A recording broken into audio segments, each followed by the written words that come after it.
ಸಕ್ಕರೆ ಕೊಬ್ಬರಿ ಎಲ್ಲ ಬೆರೆಸಿಟ್ಟಿದ್ದೀನಿ. ಮಗುಗೆ ಹೆಸರಿಟ್ಟ ಮೇಲೆ ಎಲ್ರಿಗೂ ನೀನೇ ಹಂಚ್ಬಿಡಮ್ಮ. ಓ, ತುಂಬಾ ಥ್ಯಾಂಕ್ಸ್ ಅತ್ತೆ. ನನ್ಗೆ ಎಷ್ಟು ದೊಡ್ಡ ಜವಾಬ್ದಾರಿ ಕೊಟ್ಟಿದ್ದೀರಲ್ಲ. But I am sorry. ಚಲಿಸಲಂಗೆ ಲಂಗ ದಾವಣಿ ಹಾಕೊಂಡಿರ್ತಾರಲ್ಲ ಅಂತ ಹುಡುಗಿರ್ಗೆ ಹೇಳಿ ತುಂಬಾ ಚೆನ್ನಾಗಿ ಕೆಲಸ ಮಾಡ್ತಾರೆ. ನಾನೀಗ ಹೊರಟೆ. ಎಲ್ಲಿಗೆ? ನನ್ಗೆ ಇಂಥ ಜವಾಬ್ದಾರಿ ಕೊಡ್ತೀರಾ ಅಂತಾನೆ ನಾನು ಯಾವ ಫಂಕ್ಷನ್ ಅಲ್ಲೂ ಇಂಟ್ರೆಸ್ಟೇ ಇರಲ್ಲ. ಫಂಕ್ಷನ್ ಹೇಗಾದ್ರೆ ನನ್ಗೇನು? ತಾವಿಲ್ದೆ ಸಂತೋಷವಾಗಿ ನಡೆಯುತ್ತೆ. ತಾವು ದಯಮಾಡ್ತಿ ಹರಿ ದಯಮಾಡ್ತಿ ಜಾಗ ಬಿಡಿಯತ್ತೆ. ಅಯ್ಯೋ ಬಿಡಿಯತ್ತೆ.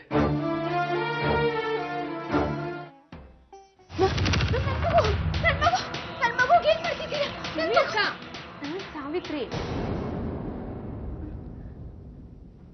ಪಾಪು ನಿನ್ನ ರೆಡಿನೇ ಮಾಡಿಲ್ಲ.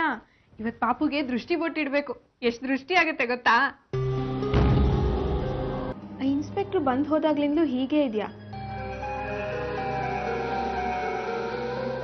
ಏನ್ ಮಾತಾಡ್ದೆ? ನನ್ನ ಹತ್ರ ಹೇಳು. ಏನಿಲ್ಲ ಬಿಡಿ. ಕ್ಷಮಿಸಿ ಅತ್ತೆ. ನೀನ್ ಯಾಕೋ ಕ್ಷಮೆ ಕೇಳ್ತೀಯಾ? ಬೇರೆ ಹೋದ್ಮೇಲೆ ಸರಿ ಹೋಗ್ತಾಳೆ ಬಿಡು. ಬೇರೆ ಹೋಗೋದ? ಹೌದು ಕಣೋ, ಪಾಲ್ ಮಾಡೋದಕ್ಕೆ ಇನ್ನೊಂದು ವಾರ ಗಡುವು ಕೊಟ್ಟಿದ್ದಾಳೆ. ನಾಮಕರಣ ಮುಗಿಲಿ ಅಂತ ನಾನು ಸುಮ್ಮನೆ ಇದ್ದೀನಿ. ಆಮೇಲೆ ನರಸಿಂಹನ ಹತ್ರ ಮಾತಾಡ್ತೀನಿ. ಮತ್ತೆ ಅವಳು ಕುಣಿತಾಳೆ ಅಂದ್ರೆ ನೀವು ಹಾಗೇನಾ? ನಾನು ಅವಳು ಸ್ಪಷ್ಟವಾಗಿ ಹೇಳಿದ್ದೀನಿ. ಅವಳು ಬೇರೆ ಹೋಗ್ಬೇಕು ಅನ್ನೋದಾದ್ರೆ ಈ ಮನೆಯಿಂದ ಅಷ್ಟೇ ಅಲ್ಲ, ನನ್ನಿಂದನೂ ದೂರ ಹೋಗ್ಬೇಕು.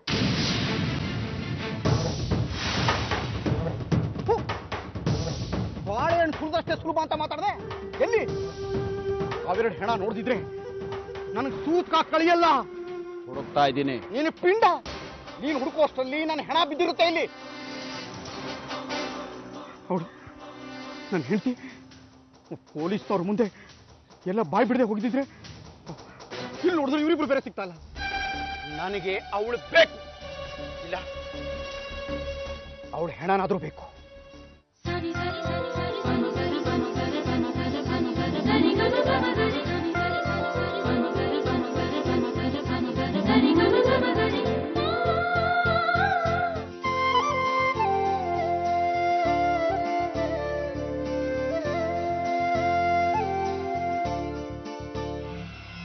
ಇಂದು ದರ ಅಂತಹ ಒಳ್ಳೆ ಕ್ಯಾರೆಕ್ಟರ್ ಅಲ್ಲ.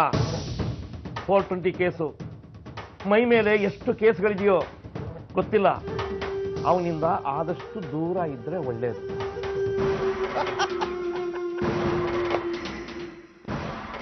ಗೊತ್ತು ನಾಣಿ, ನನ್ನ ಮೇಲೊಂದು ಕಣ್ಣಿದೆ. ಹೋಗೋದು, ಬರೋದು, ನಡೆಯೋದು, ನಗೋದು ಎಲ್ಲಾದ್ರ ಮೇಲೂ ನಿಗಾ ಇಟ್ಟಿದ್ದಾರೆ ನಿಮ್ಮ ಕಡೆಯವರು. ಆದ್ರೆ 2 ಕಣ್ಣಿರೋ ಒಬ್ಬ ಮನುಷ್ಯನ್ನ 100 ಕಣ್ಣಿರೋ ಪರ್ಶು ಮೇಲೆ ಬಿಟ್ಟಿದ್ಯಾ. ನೆನಪಿಟ್ಕೋ. ಪರ್ಷ ಬಂದ ಹೆಸರಿಡೋ ಕಾರ್ಯಕ್ರಮ ಶುರು ಮಾಡೋಣ. ಸಾವಿತ್ರಿ, ಮಗು ಕಿವಿಯಲ್ಲಿ 3 ಸಲ ಹೆಸರು ಕೂಗಮ್ಮ. ಹೋಗು ಹೋಗು. ಆಟ ಆಡ್ಕೊಂಡಿದೆ. ಹೆಸರಿಲ್ರಿ.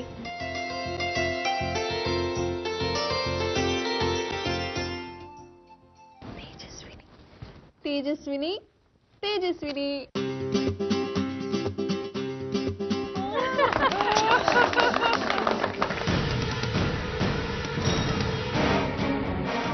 ಏನ್ ಸಾಹೇಬ್ರು ಗಂಡು ದಾಳಿನೆಲ್ಲ ಕರ್ಕೊಂಡ್ ಬಂದ್ಬಿಟ್ಟಿದ್ರ? ಅರೆಸ್ಟ್ ಮಾಡೋದಕ್ಕೆ. ಯಾರನ್ನ? MLA ನರಸಿಂಹರಾವ್ ಅವ್ರ ಮೇಲೆ ಗುಂಡು ಹಾರಿಸಿ ಕೊಲೆ ಪ್ರಯತ್ನ ಮಾಡಿದ್ರಲ್ಲ ಅವ್ರನ್ನ.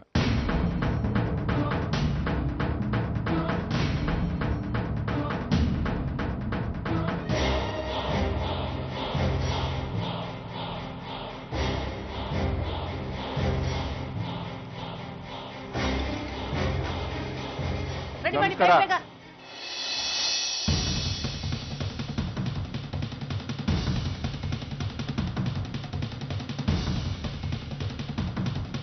ಸಾವಿತ್ರಿ